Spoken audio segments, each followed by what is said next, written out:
Baik, para pemirsa yang Allah muliakan, kita sudah berada di segmen terakhir di ini.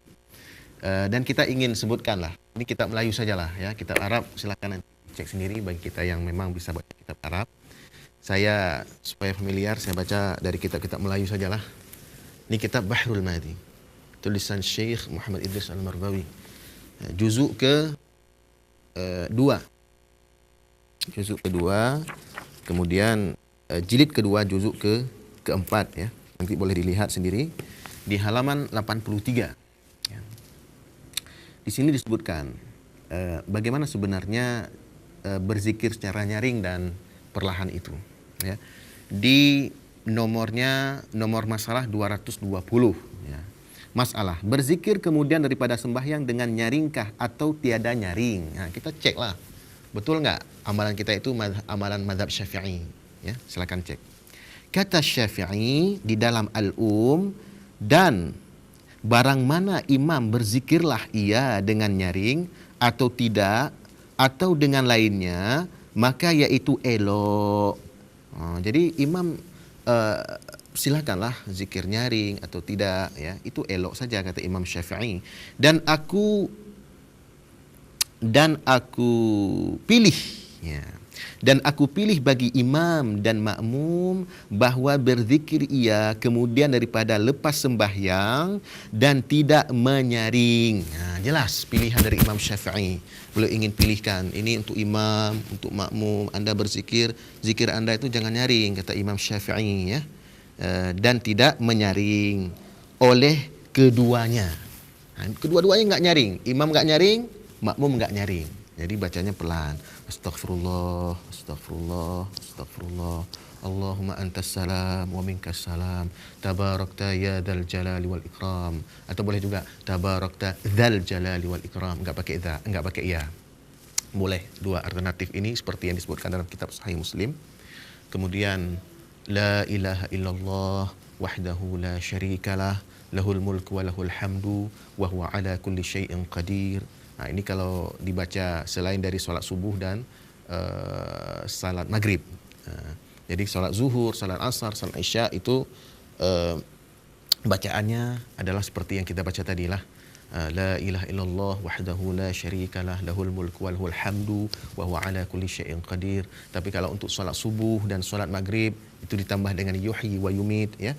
La ilaha illallah wahdahu la syarikalah lahul mulku wa lahul hamdu yuhyi wa yumit wa huwa ala kulli syai'in qadir. Kemudian Allahumma la mani'a lima a'taita wa la mu'tiya lima mana'ta wa la yanfa'u dzal jaddi minkal jad. Kemudian boleh juga ditambah dengan doa yang lain, Allahumma a'inni ala dzikrika wa syukrika wa husni ibadatik.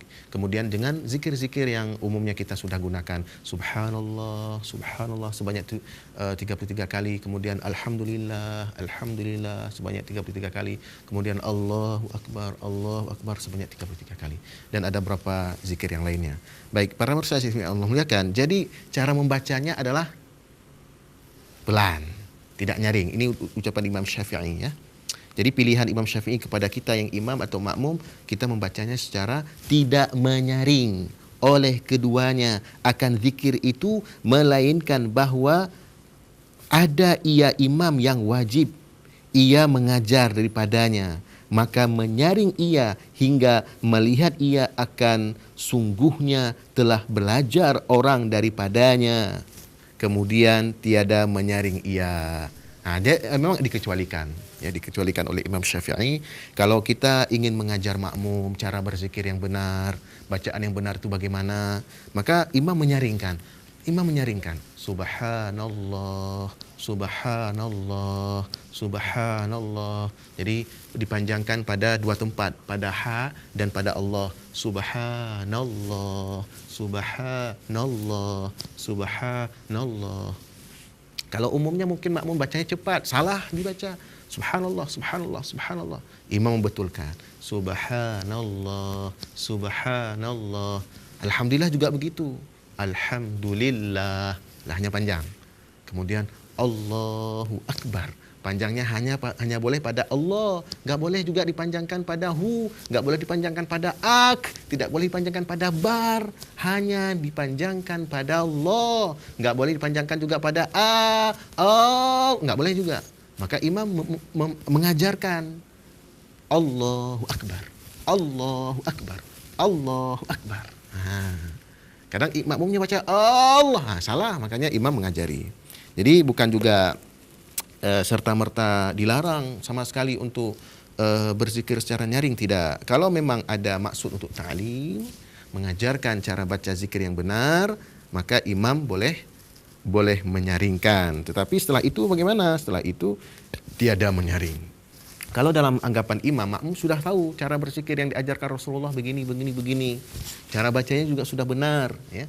Maka imam kembali secara sir, tidak menyaring. Inilah mazhab Syafi'i. Mazhab Syafi'i ini. Maka yang berlaku di masyarakat mazhab apa? Kita tidak tahu. Makanya mazhab Syafi'i haruslah kita lihat dari kitab-kitab mazhab Syafi'i, seperti yang kita sebut tadi, ya. Ungkapan dari seorang penyair yang dikutip oleh Imam Al-Ghazali rahimahullah dalam kitab Ihya Ulumuddin juzuk yang pertama. Khudh ma tarahu wada' syai'an ma sami'ta bihi. Ambillah yang engkau lihat dan tinggalkanlah apa yang engkau dengar. Jadi kita dengar selama ini mazhab Syafi'i, begini mazhab Syafi'i. Coba sekarang kita lihat kitab-kitab mazhab Syafi'i mana? Saya mau cek langsung, ada enggak Imam Syafi'i mengatakan seperti itu? Atau ulama-ulama besar dalam mazhab Syafi'i mengatakan seperti itu? Jadi cara belajar agama kita sudah benar kalau model belajar agama kita seperti ini.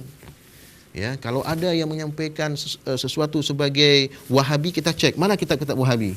Saya mau cek ini, betul nggak dibilang sama orang itu Wahabi? Saya cek ini, kitab-kitab Wahabi apa saja.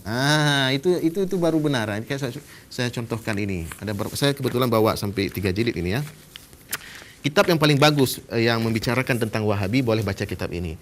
Ad-Durarus Saniyah fil Ajwibatin Najdiyah.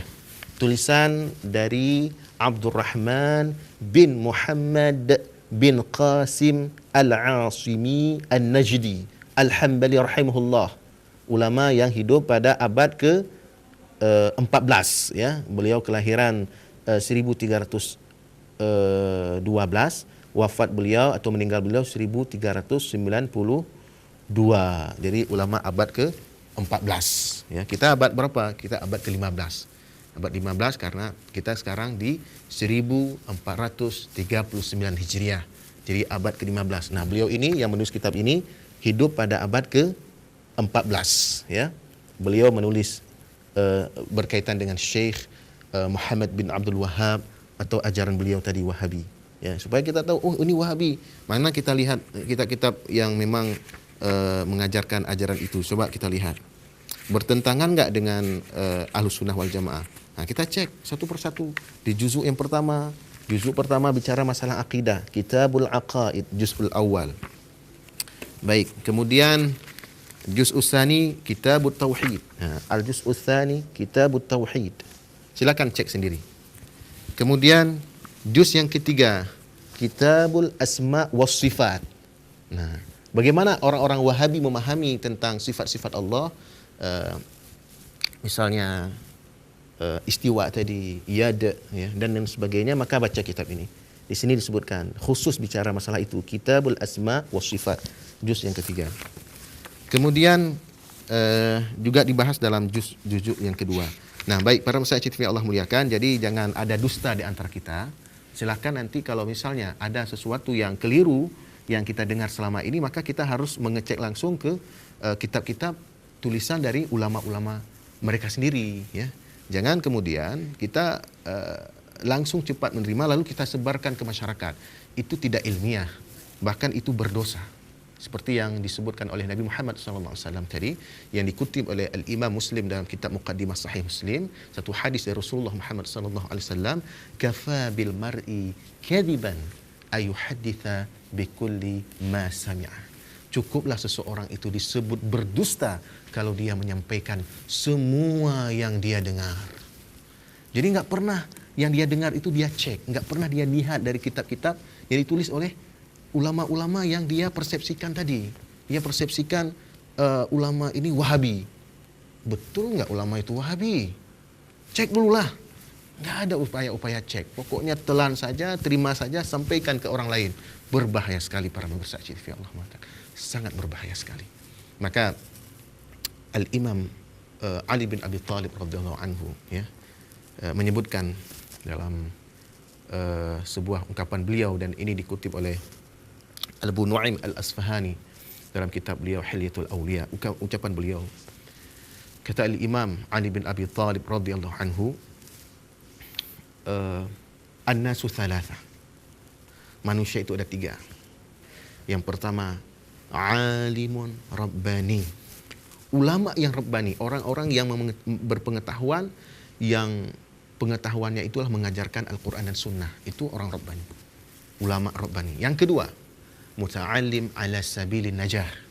Penuntut ilmu yang berada di atas jalan yang selamat. Jadi penuntut ilmu yang dibimbing oleh ulama rabbani tadi, maka penuntut ilmu ini berada di atas jalan yang selamat. Yang ketiga, hamajun ra'a'un atba'u kulli na'iq yamiluna ma'a kulli rih lam yastadhi'u binuril ilmi wa lam yalja'u ila rukni wathiq. Dan yang ketiga ini yang berbahaya. Yang ketiga itulah orang awam yang yamiluna ma'a kulli rih. Orang awam ini karena tidak punya ilmu, dia akan cenderung kepada setiap angin yang bertiup. Angin bertiup ke timur, orang awam ikut ke timur. Angin bertiup ke barat, orang awam ikut ke barat. Angin bertiup kemanapun, orang awam akan ke sana.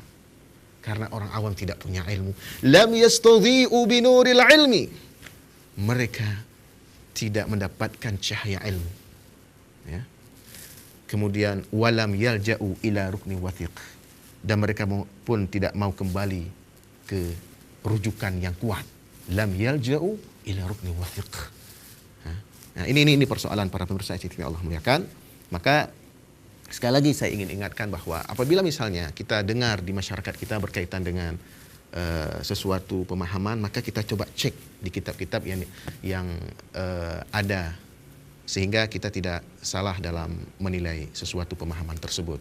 Baik para pemirsa TV Allah muliakan, hanya ini yang bisa disampaikan dalam pertemuan yang sangat singkat ini. Terima kasih atas segala perhatian, mohon maaf atas segala kekurangan. Kita tutup dengan doa kafaratul majlis. Subhanakallahumma wa bihamdika asyhadu an la ilaha illa anta astaghfiruka wa atubu ilaik. Assalamualaikum warahmatullahi wabarakatuh.